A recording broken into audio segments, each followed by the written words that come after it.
Hello everyone, Namaskar, this is Meenu Arya and welcome once again to the channel Let's Learn Together. Today we are going to discuss about sentence. और sentence को समझने से पहले कुछ एक terms हैं जो हम study करेंगे.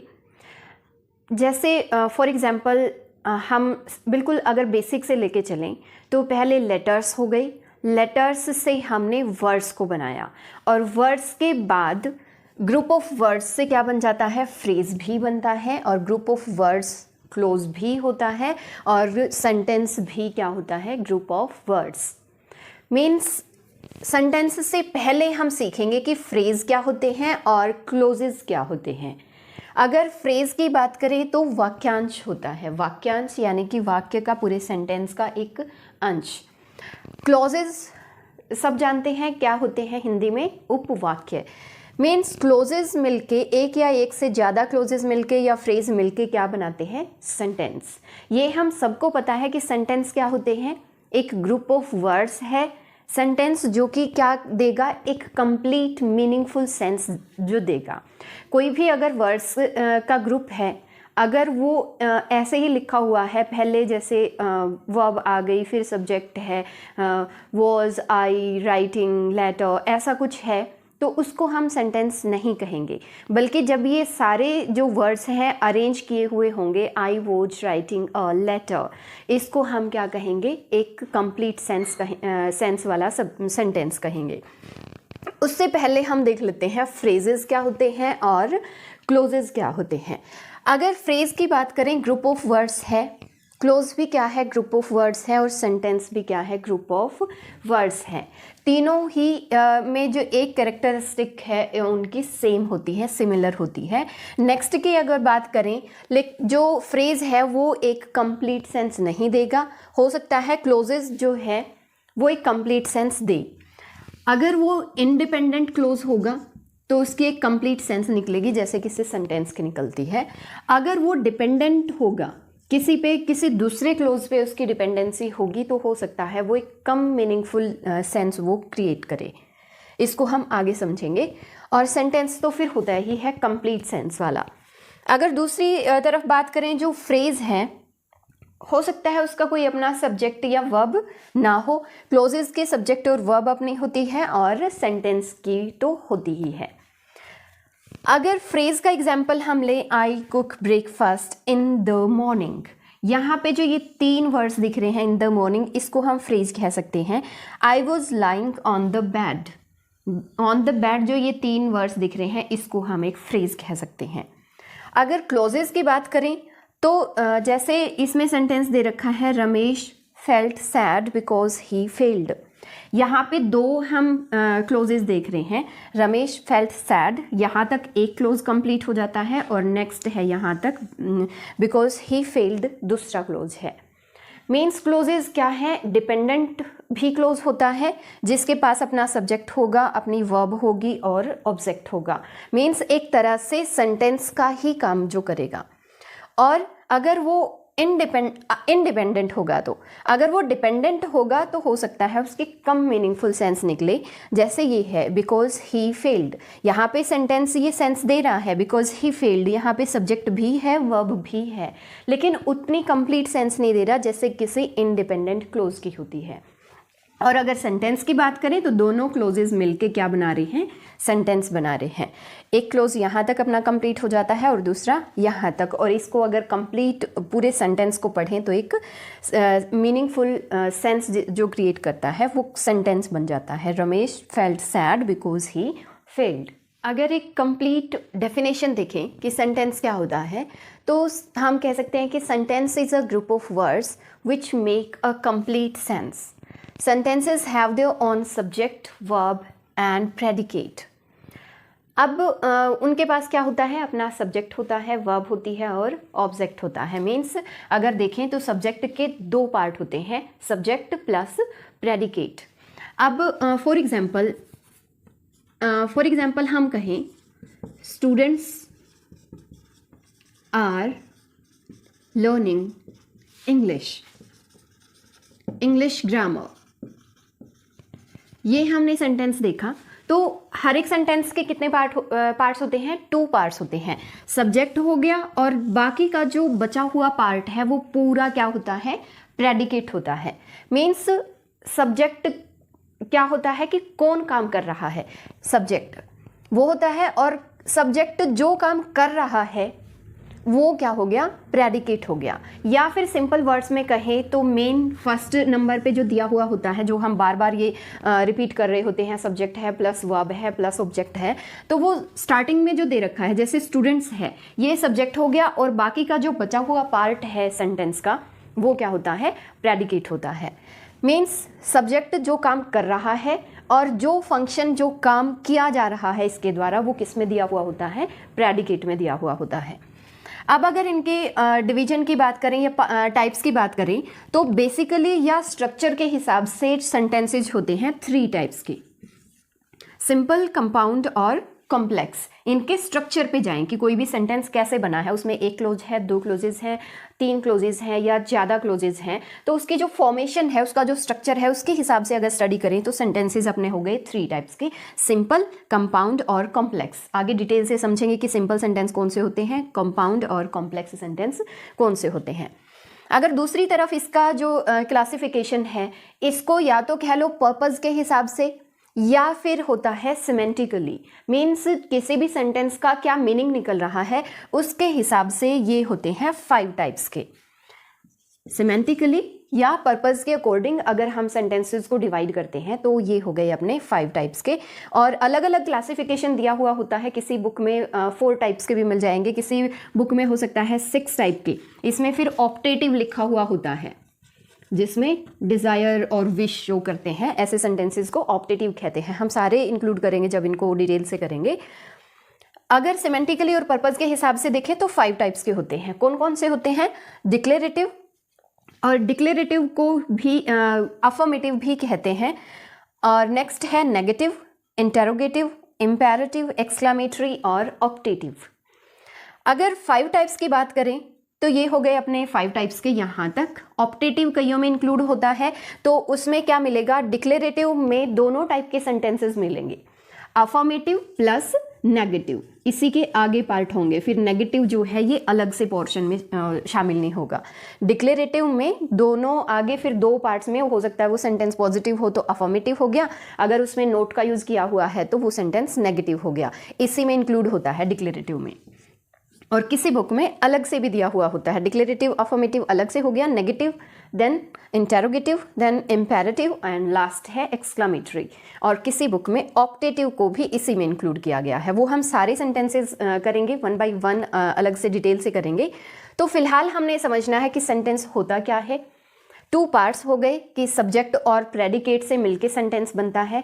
इसको फिर हमने समझना है कि बेसिकली या स्ट्रक्चरली कितने टाइप का होता है, 3 टाइप्स के होते हैं सेंटेंसेस, और सिमेंटिकली या फिर पर्पस के अकॉर्डिंग डिवाइड करें तो 5 टाइप्स के सेंटेंसेस होते हैं। चलिए डिटेल से समझ लेते हैं कि जो सेंटेंसेस हैं वो सिमेंटिकली या उनके पर्पस के हिसाब से कैसे या कितने टाइप्स में डिवाइड किए गए हैं। हमने ये समझ लिया कि 5 टाइप्स के होते हैं अगर पर्पस के हिसाब से इनको क्लासिफाइड करें। फर्स्ट अपना हो गया डिक्लेरेटिव और अफर्मेटिव सेंटेंसेस। डिक्लेरेटिव मीनिंग जो वर्ड है इसके मीनिंग से ही क्लियर है, मीन्स कुछ ना कुछ डिक्लेयर कर रहा होगा, ऐसा सेंटेंस जिसमें कुछ ना कुछ बात कही गई होगी, जैसे कोई स्टेटमेंट दी गई होगी, कोई सिंपल अफर्मेशन होगी, एक सिंपल स्टेटमेंट होगी, उसको हम कह देंगे डिक्लेरेटिव सेंटेंस है। The earth revolves round the sun rises in the east. Means ये एक स्टेटमेंट है। और पेरेंट्स लव देयर किड्स। ये सारे सेंटेंसेस किस में आ जाते हैं? अफर्मेटिव और डिक्लेरेटिव सेंटेंसेस में आ जाते हैं, जिसमें एक सिंपल स्टेटमेंट दे रखी होगी, कोई भी एक सिंपल बात कह रखी होगी। उन सेंटेंसेस को हम किस में शामिल करेंगे? डिक्लेरेटिव में। नेक्स्ट अगर बात करें तो नेगेटिव। अब हम जो ये बात कर रहे थे कि कई बार डिक्लेरेटिव में ही शामिल होता है नेगेटिव का, अगर इसी में शामिल होगा, डिक्लेरेटिव सेंटेंस दिया हुआ होगा, उसके आगे अफर्मेटिव सेंटेंस वो हो सकता है वो नेगेटिव हो, लेकिन होता क्या है? डिक्लेरेटिव ही होता है।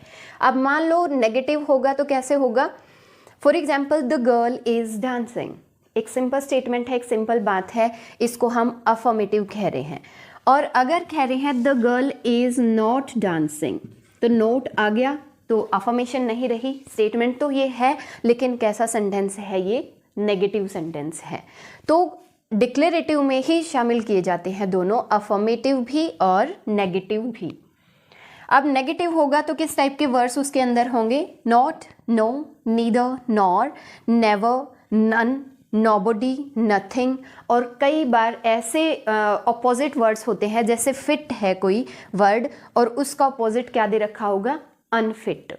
जैसे दिस मैन इज अनफिट, ये अनफिट है, हेल्दी नहीं है।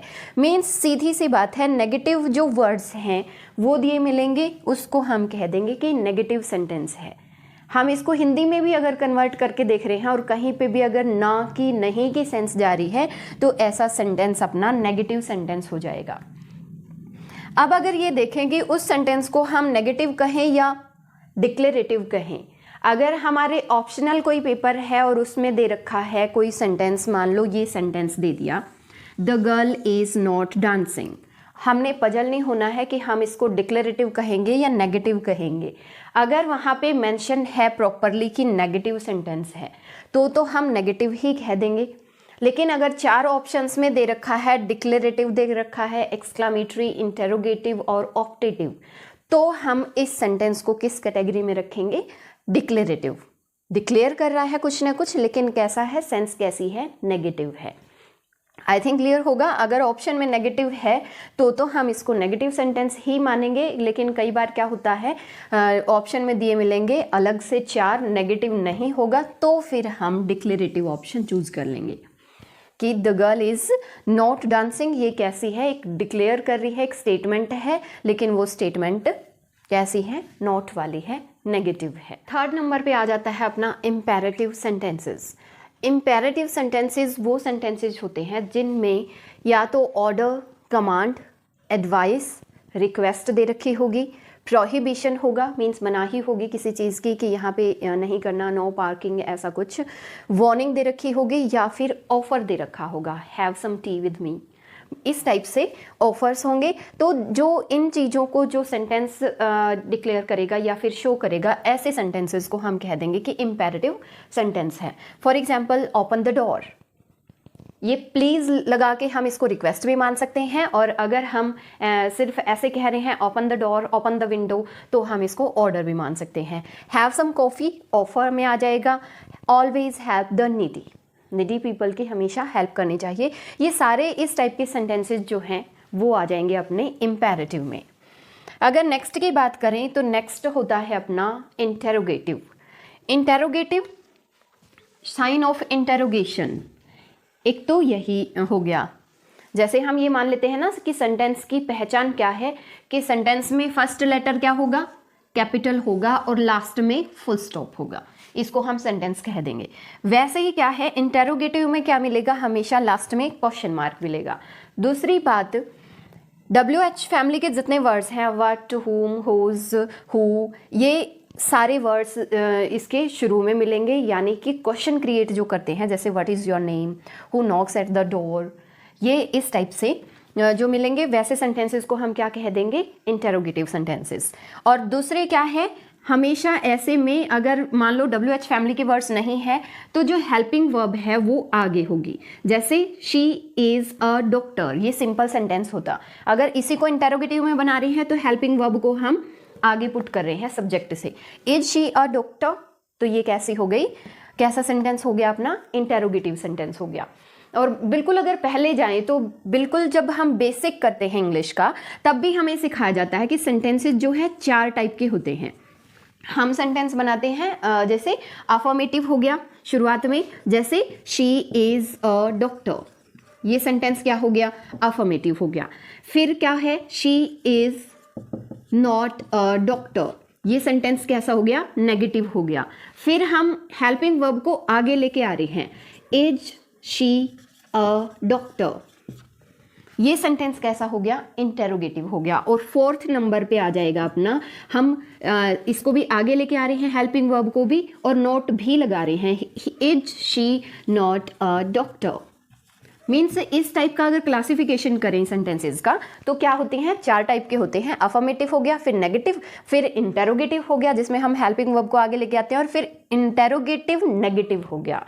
ऐसे सेंटेंसेस इस टाइप से अगर डिवीजन करें तो कितने टाइप के होते हैं, 4 टाइप के होते हैं, जो बिल्कुल बेसिक या स्टार्टिंग में प्राइमरी जो एजुकेशन है उसमें सिखाए जाते हैं कि सेंटेंसेस को पहले इसकी अफर्मेटिव ढंग से हमने क्रिएट किया, फिर सेंटेंसेस को हमने नोट लगा के नेगेटिव बनाना सीखा, फिर हेल्पिंग वर्ब को हम आगे लेके आए सब्जेक्ट से, तो क्या हो गया, इज शी अ डॉक्टर, ये बन गया अपना इंटेरोगेटिव। और फिर हम इसी इंटेरोगेटिव को नेगेटिव भी बना रहे हैं तो हम हेल्पिंग वर्ब भी आगे लगा रहे हैं और नोट का यूज भी कर रहे हैं।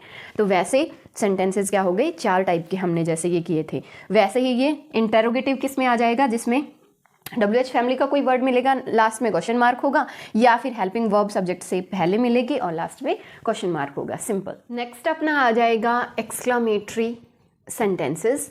एक्सक्लामेटरी जिसमें होगा मीन्स जॉय जिसमें शामिल हो सकता है, सोरो हो सकता है, सरप्राइज, हैप्पीनेस की फीलिंग हो सकती है, hurray we won the match, इस टाइप की जो एक्साइटिंग एक्टिविटीज़ हैं, सडन जो जॉय है उसको एक तरह से एक्सप्रेस करने वाले जो वर्ड्स होते हैं, ऐसे वर्ड्स को हम एक्सक्लामेटरी सेंटेंसेस कहते हैं। दूसरी इंपॉर्टेंट बात है कि साइन ऑफ एक्सक्लेमेशन इस सेंटेंस में मिलेगा। यहाँ पे जैसे what a funny story he told us today, sign of exclamation हो गया। What a tasty pizza, exclamation का साइन हो गया। She is such a kind lady. अब यहाँ पे एक बार थोड़ा सा डिफ्रेंशिएट हमें करने की ज़रूरत है। हम अगर कह रहे हैं she is a kind lady तो अफर्मेशन है, एक स्टेटमेंट हम दे रहे हैं, डिक्लेरेटिव सेंटेंस हो गया। लेकिन जैसे ही हम कह रहे हैं she is such a kind lady, she is such a beautiful lady, तो यहाँ पे क्या हो जाता है, साइन ऑफ एक्सक्लेमेशन मिलेगा और ऐसे सेंटेंस को हम क्या कहेंगे, एक्सक्लामेटरी सेंटेंसेस कहेंगे। नेक्स्ट सेंटेंस में देखें, हाउ ब्यूटीफुल शी इज़, तो यहाँ पे भी क्या है, हाउ से स्टार्ट हो रहा है हालांकि, और हमने जो इंटरोगेटिव सेंटेंसेस पढ़े हैं वो भी WH फैमिली या ऐसे वर्ड से स्टार्ट होते हैं और लास्ट में क्या मिलेगा, क्वेश्चन मार्क मिलेगा। लेकिन हमने ये देखना है कि सेंटेंस की सेंस क्या जा रही है, और लास्ट में क्वेश्चन मार्क है तो क्वेश्चन इंटरोगेटिव सेंटेंसेस हो गए, लेकिन एक्सक्लेमेशन वाला है तो एक्सक्लेमेटरी हो गई। हाउ ब्यूटीफुल शी इज़, तो अलग से ही सेंस जा रही है, हम एक तरह से सरप्राइज हो रहे हैं कि हाउ ब्यूटीफुल शी इज़, तो यहाँ पे क्या हो गया, अपना एक्सक्लेमेटरी सेंटेंस हो गया। ये हम वैसे कर लेंगे आइडेंटिफाई, लेकिन नेक्स्ट जो है शी इज़ सो ब्यूटीफुल, यहाँ पे अगर हो she is a beautiful lady, she is a beautiful girl, जैसे इससे पहले वाले सेंटेंसेस में हमने किया था she is a kind lady, या फिर अफर्मेशन वाले उसमें सेंटेंसेस में किया था। लेकिन यहाँ पे क्या है, शी इज़ सो ब्यूटीफुल, तो साइन ऑफ एक्सक्लेमेशन है। तो सो, सच, हाउ, इस टाइप के जो वर्ड्स हैं वो भी क्या है, इस टाइप के वर्ड्स वाले सेंटेंसेस भी क्या होते हैं, एक्सक्लेमेटरी सेंटेंसेस होते हैं। वो हमने सेंटेंस को ध्यान से देख लेना है, जज करना है, एनालिसिस करना है कि क्या सेंस उसकी जा रही है। शी इज़ सो ब्यूटीफुल, हम इस टाइप से जा रहे हैं, और लास्ट में अगर साइन ऑफ एक्सक्लेमेशन है तो जाहिर सी बात है एक्सक्लेमेटरी सेंटेंस है। ऐसे सेंटेंसेस जिसमें विश, डिज़ायर, प्रेयर और कर्स जैसी वो हो, स्टेटमेंट हो, तो ऐसे सेंटेंसेस को हम कहेंगे ऑप्टेटिव सेंटेंस, जिसमें क्या शो हो रखा हो, विश दे रखी हो, डिज़ायर हो, प्रेयर उसमें शामिल हो, या फिर कर्स दिया गया हो। For example, may God bless you, may you live long, ऐसे सेंटेंसेस में भी क्या मिलता है, लास्ट में साइन ऑफ एक्सक्लेमेशन मिलता है। तो ये थे अपने sentences, and please don't forget to like, share and subscribe my channel. If you have already subscribed then thanks a lot. Thanks for your support, love. Keep supporting. Thanks for watching.